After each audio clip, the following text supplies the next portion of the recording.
بسم اللہ الرحمن الرحیم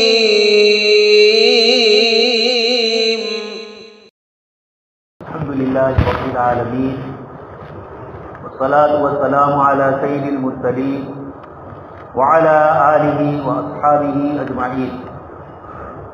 قال اللہ تبارک وتعالی فی الکلام المجید والفرقان الحمید. اعوذ باللہ من الشیطان الرجیم. بسم اللہ الرحمن الرحیم. والذین آمنوا به وعزروه ونصروه واتبعوا النور الذي أنزل معه أولئك هم المفلحون. وقال تعالى إنا أرسلناك شاهدا ومبشرا ونذيرا لتؤمنوا بالله ورسوله وتعزروه وتوقروه وتسبحوه بكرة وأصيلا. وقال النبي صلى الله عليه وسلم لا يؤمن أحدكم حتى أكون أحب إليه من والده وولده والناس أجمعين. صدق الله العظيم وصدق رسوله النبي الكريم ونحن على ذلك لمن الشاهدين والشاكرين والحمد لله رب العالمين. محترم و مکرم حضرات علماء کرام اور ایمان والے بھائیوں، آپ کے سامنے کلام پاک کی جن آیات کی تلاوت کی اور جناب نبی اکرم صلی اللہ علیہ وسلم کی روایت پیش کی، ان میں اللہ تبارک و تعالی جناب نبی اکرم صلی اللہ علیہ وسلم کے حقوق، آپ کے آداب، آپ سے محبت، آپ کے دین کی نصرت اور آپ صلی اللہ علیہ وسلم کی اطاعت اور فرما برداری، یہ جو آپ صلی اللہ علیہ وسلم کے حقوق ہے، اللہ تبارک و تعالیٰ ان دونوں آیتوں میں آپ صلی اللہ علیہ وسلم کے ان حقوق کو ذکر فرماتے. پہلی آیت میں ارشاد فرمایا، آیت کا مضمون اوپر سے چلا آ رہا ہے، الذین یتبعون الرسول النبی الامی، رسول اور نبی امی کی پیروی کرنے والے. فَسَأَكْتُبُهَا لِلَّذِينَ يَتَّقُونَ. اگلی آیت میں اللہ پاک نے موسیٰ علیہ السلام نے دعا فرمائی کہ باری تعالی آپ کی رحمت جب وسیع ہے تو ہماری ساری امت کے لیے ہو. اللہ پاک نے فرمایا کہ نہیں، میرے کچھ اصول اور آداب ہے جو اس کا لحاظ اور اس کی رعایت کرے گا، اور وہ کون کرنے والے ہیں؟ آگے اللہ پاک نے اس کو ذکر فرمایا، الذین یتبعون الرسول النبی الامی، آپ صلی اللہ علیہ وسلم کی پیروی کرنے والے. اس کے بعد آپ صلی اللہ علیہ وسلم کی خصوصیات ذکر فرمائی اور اسی میں آگے یہ ارشاد فرمایا، والذین آمنوا به وعزروه ونصروه واتبعوا النور الذی انزل معه. والذین آمنوا به، جو لوگ آپ صلی اللہ علیہ وسلم پر ایمان لائے، وعزروه، اور جنہوں نے آپ صلی اللہ علیہ وسلم کے دین کی نصرت کی. اور دوسری ایک آیت کریمہ میں ارشاد فرمایا جو میں نے آپ کے سامنے پڑھی، اس آیت میں بھی عزروه کا لفظ ذکر کیا. حضرت مفتی محمد شفیع صاحب رحمۃ اللہ علیہ فرماتے ہیں، آپ صلی اللہ علیہ وسلم کا وقار، آپ کا احترام اور آپ صلی اللہ علیہ وسلم کی محبت، یہ ایک ایمان والے کے ایمان کا جز ہے. اس آیت میں اللہ پاک نے فرمایا والذین آمنوا بھی، جو آپ صلی اللہ علیہ وسلم پر ایمان لائے. ایمان دو اعتبار سے ہے، ایک تو آپ صلی اللہ علیہ وسلم پر اللہ کے نبی اور رسول ہونے کے اعتبار سے ایمان لائے، اور دوسرا ہے آپ صلی اللہ علیہ وسلم کو آخری نبی سمجھیں. قرآن کریم میں 22ویں پارے میں اللہ پاک نے وخاتم النبیین فرمایا، ما کان محمد ابا احد من رجالکم ولکن رسول اللہ وخاتم النبی. تو صرف رسول ماننا نہیں بلکہ خاتم النبیین ماننا ضروری. اس کے ساتھ آگے آیت میں فرمایا والذین آمنوا به وعزروه ونصروه، اور آپ کے دین میں آپ کی نصرت اور مدد کی. سورہ فتح میں بھی اللہ پاک نے فرمایا یا ایھا الذین آمنوا اذکروا، اے ایمان والو تم اللہ کے دین کی مدد کرو، اللہ پاک تمہاری مدد فرمائے. اس جگہ پر بھی فرمایا والذین آمنوا بہ وعزروہ ونصروہ واتبعوا النور الذی انزل معہ، اور اس نور کی پیروی کی جو آپ صلی اللہ علیہ وسلم کے ساتھ اللہ پاک نے نازل فرمایا، یعنی آپ صلی اللہ علیہ وسلم پر جو قرآن کریم نازل فرمایا، اس آیت میں اللہ پاک نے فرمایا واتبعوا النور الذی انزل معہ، تو آپ صلی اللہ علیہ وسلم کی پیروی کرنا یہ بھی ہمارے لیے ضروری ہے۔ اس آیت میں فرمایا انا ارسلناک شاہدا ومبشرا ونذیرا، ہم نے آپ کو گواہ بنا کر بھیجا، ومبشرا اور بشارت دینے والا بنا کر بھیجا، تو انا ارسلناک شاہدا ومبشرا ونذیرا، اور اللہ کے بندوں کو اللہ کے عذاب سے ڈرانے والا بنا کر بھیجا۔ یہ جناب نبی اکرم صلی اللہ علیہ وسلم کی صفات کو ذکر فرمایا۔ آگے کیا فرمایا؟ لِتُؤْمِنُوا بِاللَّهِ وَرَسُولِهِ، تاکہ تم اللہ اور اس کے رسول پر ایمان لا، وَتُعَزِّرُوهُ اور وَتُوَقِّرُوهُ، یہاں وقار کا لفظ ذکر فرمایا، وَتُوَقِّرُوهُ یہ اللہ کے رسول کے ساتھ، اور وَتُسَبِّحُوهُ بُكْرَةً وَأَصِيلًا اللہ اور رسول دونوں پر ایمان لانا ہے، تو رسول کی تو یہ صفات ذکر کی، اور اللہ پاک کے لیے فرمایا وَتُسَبِّحُوهُ بُكْرَةً وَأَصِيلًا، صبح اور شام کے اوقات میں اللہ تبارک و تعالیٰ کی تسبیح کی بڑائی، اس کی پاکیزگی اور اس کی عظمت کو بیان کرو۔ یہ جناب نبی اکرم صلی اللہ علیہ وسلم کے سلسلے میں اللہ تبارک و تعالیٰ نے ہمیں آداب اور اصول ذکر فرمائے۔ دوست اور بزرگوں، یہ ہر مومن کے لیے جناب نبی اکرم صلی اللہ علیہ وسلم پر جو ایمان لاتا ہے اس کے لیے یہ آداب اور یہ اصول ہیں۔ آپ صلی اللہ علیہ وسلم سے محبت، آپ کی اطاعت، آپ کا وقار، آپ کا احترام، اور اس کے ساتھ آپ کا دفاع کرنا۔ آپ صلی اللہ علیہ وسلم نے جو چیزیں ذکر فرمائی اور اس کے اوپر آپ صلی اللہ علیہ وسلم کی ذات گرامی پر آپ کی بعثت کے بعد سے ہی تبًّا لک لہذا جمعتنا، پہلے ہی واعظ میں پہلی ہی نصیحت جو آپ صلی اللہ علیہ وسلم پر اللہ پاک نے نازل فرمائی، وَأَنذِرْ عَشِيرَتَكَ الْأَقْرَبِينَ، کہ آپ اپنے قریبی رشتہ داروں کو اللہ سے ڈرائیے۔ آپ صلی اللہ علیہ وسلم نے صفا پہاڑی پر کھڑے ہو کر اپنے خاندان والوں کو جمع کیا، اور سب سے پہلے ابو لہب سے یہ جملہ نکلا تبًّا لک، تمہارے لیے ہلاکت ہو، صرف ایک کلمے کے لیے، ایک اللہ کی عبادت کے لیے آپ ہمیں بلا رہے۔ وہ پسند نہیں کرتے تھے ایک خدا کو، اجعل الآلہۃ الہ واحد ان ھذا لشیء عجیب، اور مجاب بھی فرمایا یہ ایک ہی خدا کو ماننا یہ عجیب تھی، یہ ان کی سمجھ میں نہیں آ رہا۔ آپ صلی اللہ علیہ وسلم پر اس نے یہ کہا، اللہ تبارک و تعالیٰ نے آیت نازل فرمائی تبت یدا ابی لہب وتب، دو مرتبہ اللہ پاک نے تبہ فرمایا۔ پہلے تو اللہ پاک نے خود بد دعا فرمائی اپنے حبیب پاک صلی اللہ علیہ وسلم کے لیے تب اور آپ کے لیے ہلاکت کا جملہ کہنے والے تھے، پہلے بد دعا فرمائی، اور آگے اللہ پاک خود فرماتے ہیں کہ ابو لہب کے دونوں ہاتھ ہلاک ہو، وتب، اور جو ہم نے خود اپنی طرف سے اپنے حبیب صلی اللہ علیہ وسلم سے دشمنی کرنے والے کے لیے جو بد دعا ہم نے کی، وتب یہ ہم خود پوری کرنے والے، تو بد دعا بھی فرمائی، اور اس کے قبول ہونے پر اپنی طرف سے ہی اللہ پاک نے آگے فرمایا یعنی یہ ہو کر رہے گا۔ یہ جناب نبی اکرم صلی اللہ علیہ وسلم کا اکرام اور ادب اور احترام۔ قرآن کریم میں اللہ پاک نے فرمایا لا ترفعوا اصواتکم فوق صوت النبی، نبی کی آواز سے تمہاری آواز بھی بلند نہ ہو۔ صحابہ کرام کو یہ فرمایا، اس کے بعد کیا حال ہوا؟ حضرت عمر بن خطاب جیسے صحابی جو زور سے جن کی آواز سنی، حضرت ثابت بن قیس رضی اللہ تعالیٰ جن کی آواز سنی زور سے تھی، یہ اتنا آہستہ بولنے لگے کہ آپ صلی اللہ علیہ وسلم کو پوچھنا پڑا کہ عمر تم کیا کہتے؟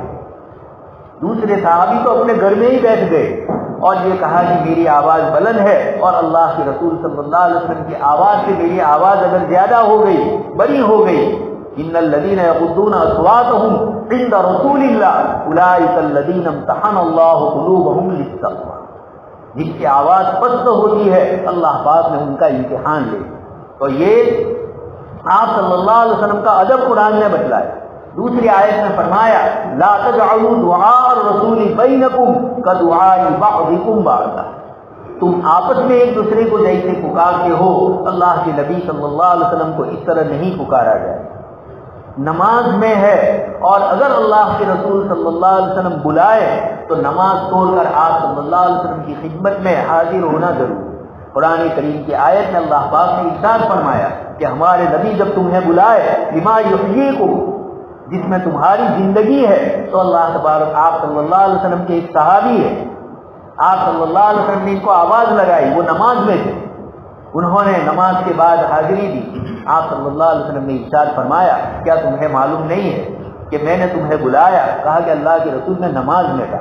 فرمایا نماز توڑ کر بھی اللہ تبارک تعالیٰ کا حکم ہے کہ میرے سامنے حاضر ہو کر میں جس مقصد کے لیے بلا رہا ہوں اس لیے کہ نماز لے کر میں آیا ہوں. مفہوم یہ ہے کہ اب جب میں کسی چیز کے لیے بلاتا ہوں تو یقیناً وہ تمہارے لیے افضل اور بڑی چیز ہو. خیر، یہ آپ صلی اللہ علیہ وسلم کا ادب اور احترام اور آپ صلی اللہ علیہ وسلم کے سلسلے میں قرآن کریم کے آیات میں ہمیں فرمایا گیا.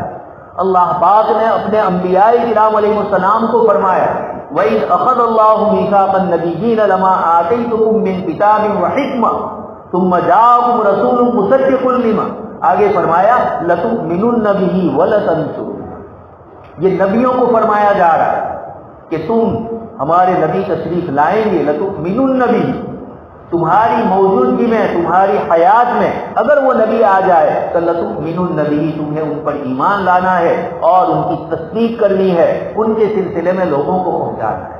چنانچہ تمام انبیاء کرام علیہ السلام نے اپنی اپنی امتوں کو آپ صلی اللہ علیہ وسلم کے سلسلے میں آگاہ فرمایا. قرآن کریم نے حضرت عیسیٰ علیہ السلام کے مضمون کو ذکر فرمایا کہ آپ نے فرمایا مبشرا برسول یاتی من بعد اسمہ احمد، کہ میرے بعد وہ رسول تشریف لائیں گے اور جن کا نام احمد ہو. یہ انبیاء کرام علیہ السلام جیسی مقدس ہستیوں کو آپ صلی اللہ علیہ وسلم کے سلسلے میں یہ احکام اللہ پاک کی طرف سے نازل ہوئے. صحابہ کرام نے ان چیزوں کو سمجھا اور آپ صلی اللہ علیہ وسلم کا ادب، احترام اور ساری چیزوں کو صحابہ کرام نے ملحوظ رکھا. دوستوں اور بزرگوں، کئی مرتبہ لوگوں کی طرف سے شرارتیں ہوئی یا کسی کی طرف سے کوئی بات ایسی نکلی جو آپ صلی اللہ علیہ وسلم کی شان کے خلاف ہے. جب صحابہ کرام کو پتہ چلا، حضرت عمر، حضرت خالد بن ولید، کئی قصے ہی بزرگوں کے مشہور ہے کہ فوراً عرض کیا کہ اللہ کے رسول آپ فرمائیں تو ہم ان کے ساتھ یہ سلوک کریں. آپ صلی اللہ علیہ وسلم نے منع کیا. اللہ پاک نے فرمایا انک لعلی خلق عظیم، آپ اخلاق کے بالکل اوپر کے معیار پر ہے، آپ کے برابر اخلاق کسی کے نہیں ہوتے. اور اسی لیے آپ نے فرمایا بعثت لاتمم مکارم الاخلاق، میں اس لیے بھیجا گیا ہوں کہ اخلاق کے جو اعلیٰ کردار اور اعلیٰ کیریکٹر ہے ان کو میں مکمل کروں. دوسرے انبیاء کرام علیہ السلام بھی اخلاق کو ذکر فرما رہے ہیں، لیکن آپ صلی اللہ علیہ وسلم کے ذریعے اخلاق کی تکمیل فرمائی، اس کو مکمل فرمایا اللہ پاک نے. یہ جناب نبی اکرم صلی اللہ علیہ وسلم کے اخلاق کو کہ آپ کے پاس آ کر یہودیوں نے شرارت کی، السلام علیکم کہا، اور سام کا معنی ہلاکت اور بربادی، سلام کے بجائے سام کا. آپ صلی اللہ علیہ وسلم نے ایک ہی جملہ فرما دیا اب علیکم. حضرت عائشہ رضی اللہ تعالیٰ عنہ نے فرمایا کہ اللہ کے نبی صلی اللہ علیہ وسلم یہ آپ کے لیے برے جملے استعمال کرتے. آپ صلی اللہ علیہ وسلم نے فرمایا عائشہ میں نے بھی تو ایک جملہ کہہ دیا ہے، تم نے مجھے ہلاکت کی، وعلیکم، سلام کرتے تو سلام ملتی تمہیں، علیکم کا معنی تم پر، تو تمہارے اوپر وہی چیز ہو جو تم نے مجھے کہی. اتنے سے آپ صلی اللہ علیہ وسلم نے صبر کیا. مال غنیمت تقسیم کر رہے ہیں، ایک صاحب آ کر زبردستی یہ کہہ رہے کہ مجھے مال غنیمت میں سے حصہ دو جو اللہ نے آپ کو دیا. اور آپ صلی اللہ علیہ وسلم مشغول کے بعد چادر کی کھینچا اتر، پھر بھی ہنستے ہنستے آپ صلی اللہ علیہ وسلم نے اس کو دے دیا. یہ اعلیٰ اخلاق اور اعلیٰ کیریکٹر سے آپ صلی اللہ علیہ وسلم نے اللہ کے بندوں کے ساتھ معاملہ فرمایا. آپ نے اپنی ذات پر آنے والی کوئی بھی چیز تھی اللہ کے رسول صلی اللہ علیہ وسلم نے اس کو برداشت کر فرمایا، لیکن صحابہ کرام نے آپ صلی اللہ علیہ وسلم کا دفاع فرمایا، قرآن کریم کی آیتوں پر صحابہ کرام نے عمل فرمایا۔ دوستوں اور بزرگوں، اس وقت جن حالات سے ہم گزر رہے ہیں اور آپ صلی اللہ علیہ وسلم کی ذات اقدس کی جو توہین اور جو گستاخی ہو رہی ہے اور اس کو نام دیا جاتا ہے فریڈم آف اسپیچ، آزادی اظہار رائے، گجراتی میں بولتے ہیں وانی سوتنترتا، بولنے کی اسپیچ کی آزادی، یہ دنیا کو کس نے دی؟ سب سے پہلے جناب نبی اکرم صلی اللہ علیہ وسلم کی تعلیم کے ذریعے ہی دنیا کو اپنی بات کے اظہار کرنے کا موقع دیا۔ آپ صلی اللہ علیہ وسلم کی ایک حضرت عائشہ صدیقہ رضی اللہ تعالیٰ عنہ نے جن کو آزاد کروایا تھا اور وہ باندی جن کا نام بریرہ ہے، ان کو آزادی ملی، تو آزادی کے اوپر ان کے شوہر کے ساتھ جو ان کے نکاح ہوئے تھے، اب ان کو اختیار ملا کہ تم اپنے شوہر کے نکاح میں رہ سکتی ہو یا کسی اور سے نکاح کر سکتی ہو۔ جب آپ صلی اللہ علیہ وسلم کی طرف سے یہ اجازت ملی، ملتی بضعتی فختاری، حضرت بریرہ رضی اللہ تعالیٰ عنہ کو اپنے شوہر کے ساتھ نہیں رہنا، ان کے شوہر حضرت مغیث رضی اللہ تعالیٰ عنہ ان کے پیچھے پیچھے چل رہے ہیں اور کہہ رہے ہیں کہ بریرہ مان لو اور میرے نکاح میں رہو۔ وہ فرما رہی کہ نہیں، مجھے آزادی ملی ہے اللہ کے نبی صلی اللہ علیہ وسلم کی۔ آپ صلی اللہ علیہ وسلم کو پتہ چلا، آپ نے حضرت بریرہ کو بلایا اور بلا کر یہ کہا کہ تمہارا شوہر اتنی محبت کر رہا ہے تو تم اس کے ساتھ رہو۔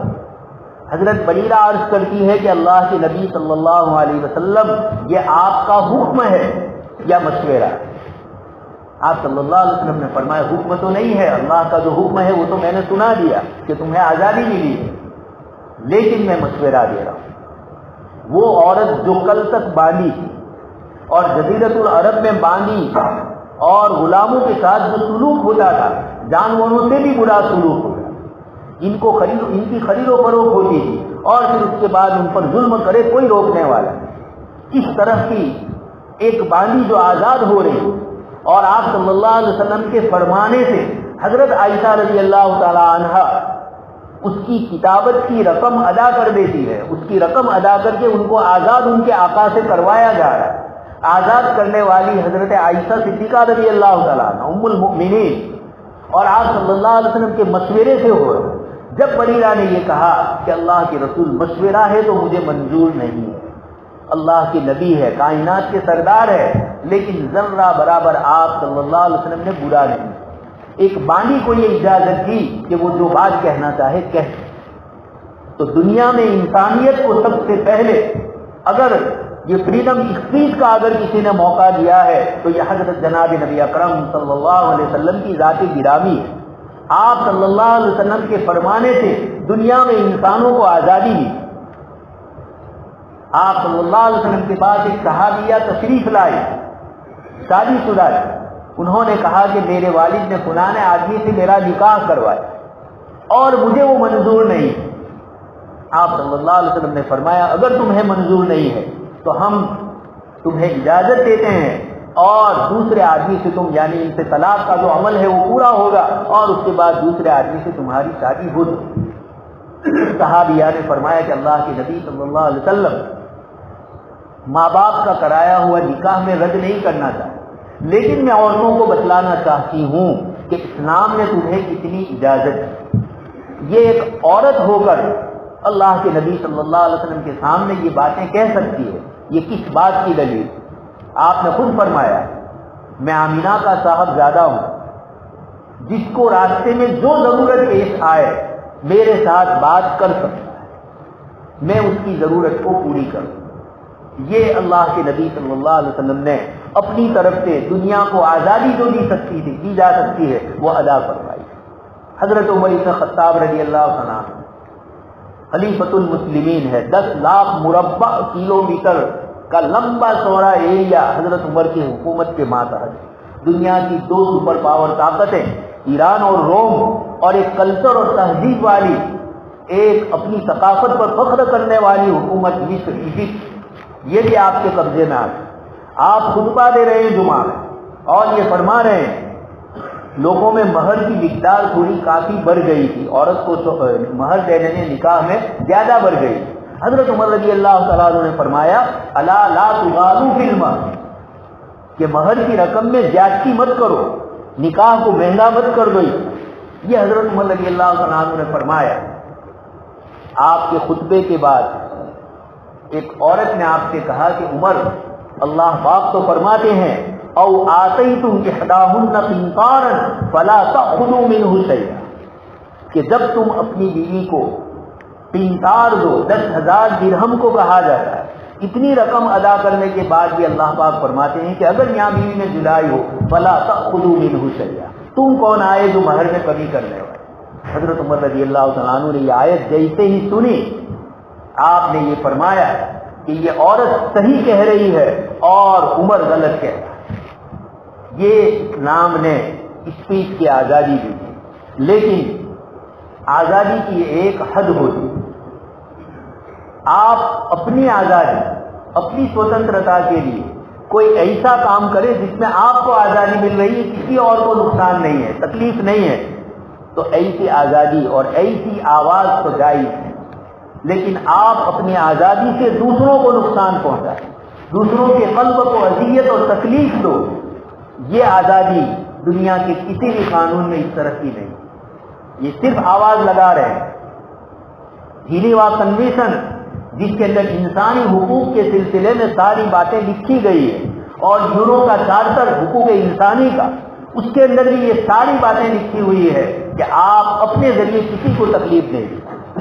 جنہوں نے مدد کی وہ خود بھی اس کے مرتکب ہوئے۔ فرانس کے صدر نے ایک آدمی کی تعریف کی اور اس کو ملک کے ایک بہت بڑے اعزاز سے نوازا، جس نے 1.5 ارب سے زیادہ امت مسلمہ کے قلب کو اذیت اور تکلیف پہنچائی۔ اس کو قتل کرنے کے اوپر، اس کو تو قتل کر دیا گیا، شہید ہو گیا وہ نوجوان، لیکن کہنا یہ کہ اس کے اس عمل کے اوپر اگر کسی ملک کا صدر یہ بولتا ہے کہ آپ کو اپنے دماغ کے علاج کرانے کی ضرورت ہے، آپ اس کا فیور کر رہے ہیں فریڈم اسپیچ کی بنیاد پر، تو اس کو بھی تو حق ہے، وہ بھی ایک ملک کا صدر، ایک پکا مومن اور مسلمان ہے۔ وہ اگر یہ جملہ کہہ رہا ہے کہ تمہیں اپنے دماغ کو ٹھیک کرنے کی ضرورت ہے، تو آپ بھی اسپیچ کی فریڈم کے اوپر کیوں آپ الزام لگا رہے ہیں؟ اس کو بھی تو حق ہے جیسا آپ کر رہے ہیں۔ اس لیے یہ دوہرا رویہ ہے۔ ہٹلر نے جو ظلم کیا تھا یہودیوں کا، کم کیا تھا، لیکن اس کو بہت بڑھا چڑھا کر پیش کیا گیا تاکہ فلسطین میں ان کو جگہ مل جائے۔ یہ ملک کی تقسیم سے پہلے انگریز کی جب حکومت تھی اس وقت کی بات، اور پھر اس کے نتیجے میں اپنی مظلومیت کا شکار کر کے فلسطین میں ان کو جگہ ملی۔ اس کو کہا جاتا ہے ہولوکاسٹ۔ یہ اس وقت یہودیوں کے ساتھ جو ہولوکاسٹ پیش آیا اس کو تو بڑھا چڑھا کر پیش کرتے ہیں، لیکن اس کے مقابلے میں جو صحیح ہسٹری ہے کہ ان کو اتنا ظلم ان پر نہیں ہوا، یہ صحیح ہسٹری جو لوگ لکھتے ہیں ان کے اوپر آج بھی پابندی۔ انگلینڈ کے ایک بہت بڑے لکھنے والے ابھی سالوں کی بات، ہسٹری مین ہے، اور انہوں نے ایک بک لکھی اور اس کے اندر یہ لکھا کہ ہٹلر کے ساتھ ہٹلر کا جو معاملہ ہولوکاسٹ کا ہے اس کی صحیح حقیقت دوسری ہے، اور جو فلمیں بنائی جا رہی ہے وہ غلط ہے۔ یہودیوں پر اتنا ظلم ہٹلر کی طرف سے نہیں ہوا۔ تو آسٹریا یورپ کا ایک ملک ہے، ایک ہے آسٹریلیا جو بڑا ملک ہے، اور ایک آسٹریا یہ چھوٹا سا ملک ہے یورپ کے اندر، وہاں اس کی گرفتاری کر لی گئی اور اس کو جیل میں بھیج دیا، یہودیوں کے خلاف وہ بولا گیا۔ تو آپ کی آزادی رائے اور آپ کا فریڈم اسپیچ اسلام پر ہی آ کر ختم ہو جاتا ہے۔ ساری آزادی آپ کو اسلام کے خلاف بولنے اور لکھنے کے موقع پر ہی آ جاتی ہے، اس کے علاوہ اور کسی موقع پر آپ کو سمجھ میں نہیں آتا۔ تو اپنے لیے سب کچھ، انگلینڈ کی رانی، وہاں کا اصول ہے کہ رانی کے خلاف کوئی نہیں بولے، کوئی بھی بولے گا فوراً اس کو جو سزا ہے، اس کی جو قلم لگی ہوئی ہے اس قلم کے مطابق اس کو سزا ہو۔ کسی زمانے میں ترکی میں بھی تھا، مصطفیٰ کمال اتاتürk کے خلاف کوئی بول نہیں تھا، بعد میں یہ تبدیلی ہوئی تھوڑی کچھ، ابھی بھی لیکن وہاں بولا نہیں جا۔ بتلانا یہ ہے کہ آپ کسی انسان کو برا سمجھ لو، اس کے خلاف تو بولنا انٹرنیشنل گناہ ہو۔ اور وہ ذات اور وہ ہستی جن کو اللہ تبارک تعالیٰ نے آسمان سے اتنی آیتیں نازل فرما کر جن کی عظمت اور جن کے تقدس کا اللہ تبارک تعالیٰ نے اپنے پاک کلام میں بار بار اظہار کیا۔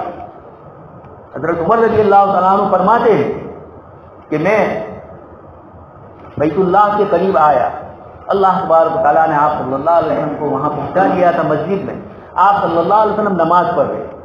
حضرت عمر کے دل میں خیال آیا کہ یہ جو ابھی اسلام نہیں لائے، یہ جو قرآن پڑھا جا رہا ہے یہ کسی جادوگر کا کلام ہوگا، یہ کسی شاعر کا کلام ہوگا، کسی ساحر کا کلام ہوگا۔ اللہ پاک نے آیتیں آپ صلی اللہ علیہ وسلم پڑھنے لگے، وما هو بقول شاعر قلیلا ما تؤمنون ولا بقول کاہن۔ حضرت عمر کہہ رہے ہیں کہ جو اشکال میرے دل میں ہو رہا ہے اللہ پاک اپنے نبی اور اپنے کلام کے متعلق اس کو صاف کر۔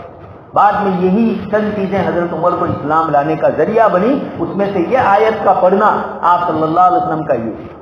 تو مکہ کے مشرکین نے آپ صلی اللہ علیہ وسلم کو آپ کی نبوت سے پہلے صادق اور امین کا خطاب عطا دیا۔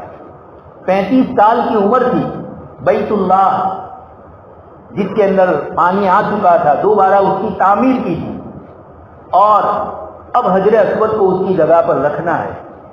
ان لوگوں میں آپس میں دونوں جو جتنے خاندان تھے ان سب میں لڑائی جھگڑا ہونے لگا۔ ہر خاندان یہ کہنے لگا کہ ہم اپنے ہاتھ سے رکھیں۔ پھر آپس میں مشورہ ہوا کہ لڑنا نہیں ہے، کسی طرح کوئی فیصلہ ہو۔ تو آپس میں یہ فیصلہ ہوا کہ آئندہ کل جو سب سے پہلے آئے ان کے ہاتھوں رکھا جائے۔ اللہ پاک نے اتفاق سے آپ صلی اللہ علیہ وسلم کو سب سے پہلے پہنچا دیا۔ تو ہر طرف سے آواز لگانے لگی، آواز لگائی گئی، ھذا الامین قد صدق، یہ امین ان کے ہم تصدیق کرتے ہیں اور ان کی رائے پر ہم عمل کریں گے۔ آپ صلی اللہ علیہ وسلم نے پھر مشورہ دیا اور ایک چادر میں رکھ کر اس کو رکھا گیا، سب قبیلے والوں کو خوش کر دیا گیا۔ ایسے صادق اور امین، لیکن جب آپ صلی اللہ علیہ وسلم نے دین اسلام کی دعوت دی تو آپ صلی اللہ علیہ وسلم کی مخالفت شروع ہوئی۔ اللہ پاک ایک آیت میں فرماتے ہیں کہ یہ لوگ آپ کی تکذیب نہیں کرتے ہیں، وَلَٰكِنَّ الظَّالِمِينَ بِآيَاتِ اللَّهِ يَجْحَدُونَ۔ آپ کو تو صادق اور امین کہا گیا، لیکن جب آپ نے ایک اللہ کی توحید اور وحدانیت بیان کی، اب آپ سے مخالفت اور دشمنی شروع ہوئی۔ دوستو، اس وقت بھی یورپ کا یہ حال ہے کہ انہوں نے مسلمانوں کے خلاف صلیبی جنگیں لڑی، بہت سخت اسلام اور مسلمانوں کے خلاف رویہ اپنایا اور اپنے لوگوں کو دین اسلام کی تعلیم سے دور رکھا۔ یہ آپ صلی اللہ علیہ وسلم کی تشریف آوری کے بعد سے لے کر ایک لمبے زمانے تک یہ چلتا رہا۔ بڑے بڑے لکھنے والے آئے اور آپ صلی اللہ علیہ وسلم کے خلاف بہت کچھ بکواس لکھتے تھے، کوئی چیز چھوڑی نہیں۔ ایڈورڈ گیبون ہو اور اسی طرح دوسرے بھی کئی، سر ولیم میور، اس طرح کے تھوڑا کچھ اچھا لکھیں اور دوسری بری چیز۔ پھر 18ویں صدی کے بعد سے مسٹر کارلائل آئے اور انہوں نے سب سے پہلے کتاب لکھی پیغمبروں میں سب سے بڑے ہیرو، سب سے بڑا مقام جن کا، یہ انہوں نے ایک بک لکھی۔ اس کے بعد ایک اور عیسائی مصنف آئے، مائیکل ہارٹ، انہوں نے کتاب لکھی دی ٹاپ 100، دنیا میں سب سے بڑے جو 100 آدمی گزرے ہیں اب تک، ان کی ایک لسٹ تیار کی، اور اس میں سب سے پہلے جناب نبی اکرم صلی اللہ علیہ وسلم کا تذکرہ ہوتا ہے، اور یہ لکھا کہ مذہبی اعتبار سے میں ایک کرسچن ہوں، اور اپنی پیشے کے اعتبار سے، اپنی ملازمت کے اعتبار سے اور اپنے کام کے اعتبار سے میں ایک سائنٹسٹ ہوں، لیکن نہ میں یہاں نیوٹن کو پہلا نمبر دیتا ہوں، آئزیک نیوٹن کو بھی نہیں دے رہا ہوں، اور نہ میں حضرت عیسیٰ علیہ السلام کو پہلا نمبر دیتا ہوں۔ مذہبی اعتبار سے عیسائی اور پیشے کے اعتبار سے ایک سائنٹسٹ ہوں، لیکن یہ دونوں میرے نزدیک بڑے ہیں، لیکن میں جو نمبر دے رہا ہوں وہ حضرت محمد صلی اللہ علیہ وسلم کو دے رہا ہوں۔ اور پھر اس کی وجہ بتلائی کہ ان سب کو تو مواقع ملے ہیں، لیکن حضرت محمد صلی اللہ علیہ وسلم نے ایسی بنجر زمین میں کام کیا ہے، اور اس سے پہلے جس قوم میں کوئی نبی نہیں آئے، اللہ تبارک و تعالیٰ نے ان میں آپ کو بھیجا، اور آپ صلی اللہ علیہ وسلم نے لوگوں کو دعوت دی، اور اس دعوت کی بنیاد پر لوگ ایمان میں داخل ہوئے۔ تو یہ کہا کہ میں اس لیے سب سے پہلا نمبر حضرت محمد صلی اللہ علیہ وسلم کو دے رہا ہوں۔ اب لوگ اسلام میں داخل ہو رہے ہیں، لوگ اسلام کو پڑھ رہے ہیں، جب سلمان رشدی کا مسئلہ پیش آیا تھا بمبئی کی سڑکوں پر محمد علی روڈ پر مسلمان نکل گئے اور پولیس کی طرف سے گولیاں چلی تھی. آکسفورڈ اور کیمبرج یونیورسٹی کے 10,000 پروفیسر اور اسٹوڈنٹ ان لوگوں نے اپنی آنکھوں سے ان چیزوں کو دیکھا تو کہا وہ کون سی ہستی ہے جس کے لیے مسلمان اپنی جان قربان کرنے کے لیے تیار. آخر اس کو دیکھا جائے، پڑھا جائے. پڑھا، اللہ پاک نے ان سب کو ایمان کی توفیق سے نوازا. تو اس وقت جو چیز ہو رہی ہے وہ سمجھنے کی ہے کہ یہ لوگ سائنس اور ٹیکنالوجی کی ساری نعمتیں ملنے کے باوجود اپنے دل سے بے چین اور بے قرار. دل کی بے چینی اور بے قراری سوائے لا الہ الا اللہ کے کہیں حاصل نہیں ہوتی. یہ دل کا سکون اور دل کا چین الا بذکر اللہ تطمئن القلوب، قلب کو پیدا کرنے والی ذات ہے. اس لیے یہ جو حالات ہو رہے ہیں دوستو اور بزرگوں، اس میں ہمیں ایک سیکولر ملک اور ایک جمہوری حقوق کے اعتبار سے اپنی مخالفت کا حق حاصل ہے. ہم جو سیکولر ملک میں کر سکتے ہیں وہ کریں. لیکن دوسری چیز جس کی طرف ہماری توجہ کم ہے اس کو میں 2-4 منٹ میں آپ کو پورا کر دیتا ہوں. سب سے بڑی چیز ہے کہ ہم نے جناب نبی اکرم صلی اللہ علیہ وسلم کی سیرت پڑھنا چھوڑ دی اور آپ کی زندگی پر عمل کرنا چھوڑ دیا. آج ہم بھی نہیں جانتے ہیں سیرت اور ہماری نئی نسل کو بھی آپ صلی اللہ علیہ وسلم کی سیرت کا پتہ ہے. یہ انتہائی افسوس کی بات ہے.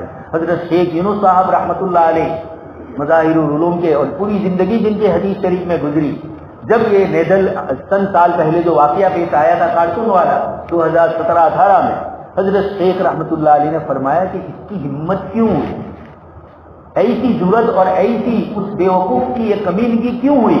اور آگے فرماتے ہیں کہ میرے ذہن میں یہ آتا ہے کہ بس جب سے ہم نے اللہ کے رسول صلی اللہ علیہ وسلم کو چھوڑ دیا، اللہ تبارک و تعالیٰ نے آپ کی اطاعت چھوڑی تو غیروں کے ذریعے اللہ تبارک و تعالیٰ نے ہمیں للکارا اور آپ صلی اللہ علیہ وسلم کی توہین ہماری آنکھوں کے سامنے ہے. اس لیے دوستوں اور بزرگوں ضروری ہے اس کے ساتھ جن کو جو سیرت یاد ہے آپ اپنے غیر مسلم دوستوں تک اس کو پہنچائیے. امت نے حضور کی سیرت ہمارے غیر مسلم بھائیوں کو بھی معلوم ہے، جب ہمیں معلوم نہیں ہے تو ہم ان کو کیا بتلا دیں. لیکن کئی ہندو غیر مسلم ایسے بھی ہیں آپ صلی اللہ علیہ وسلم کے لیے جنہوں نے اشعار کہے، جنہوں نے کتابیں لکھی. پنڈت سندر لال محمد پیغمبر صلی اللہ علیہ وسلم ذخیر کتاب انہوں نے لکھی اور اس طرح کے کئی غیر مسلم لکھنے والے ہیں جنہوں نے لکھا. اس لیے دوستوں اور بزرگوں اللہ تبارک تعالیٰ سے دعا ہے کہ ہمیں خود آپ صلی اللہ علیہ وسلم کی اطاعت، آپ کی محبت کرنے کی اللہ تبارک تعالیٰ توفیق عطا فرمائے. ہمارے بھائیوں کو دین اور ایمان کے اللہ پاک توفیق عطا فرمائے. کوئی ایسا کام ہماری طرف سے نہ ہو جس کو یہ چاہتے ہیں جان بوجھ کر کہ مسلمان ہنگامہ کرے اور ان کو دہشت گرد قرار دیا جائے. یوروپ میں مسلمان جو اتنی بڑی تعداد میں بستے ہیں ان کے خلاف کوئی کام ایسا کیا جائے تاکہ ان کو وہاں سے نکالے یا وہاں ان کو ستانے کی، یہ ایک منظم پلاننگ ہے. اس لیے کہ ادھر لوگ کثرت سے اسلام میں داخل ہو رہے ہیں، ان کو خطرہ ہے کہ اس ترتیب سے اگر یوروپ میں لوگ اسلام میں آئے تو کئی ملک ایسے، خود فرانس ایسا ہے کہ ایک بڑی تعداد وہاں اسلام میں داخل ہے اور شاید آئندہ وہاں کا صدر یا آئندہ وہاں کا وزیر اعظم کوئی مسلمان ہو جائے. ان کو یہ خطرے ہیں یوروپ کو. اس لیے یہ ساری کارروائیاں ہو رہی ہے. سنجیدگی سے، متانت سے ہم لوگ اس مسئلے کو سمجھے اور اپنے بھائیوں کو سمجھائے.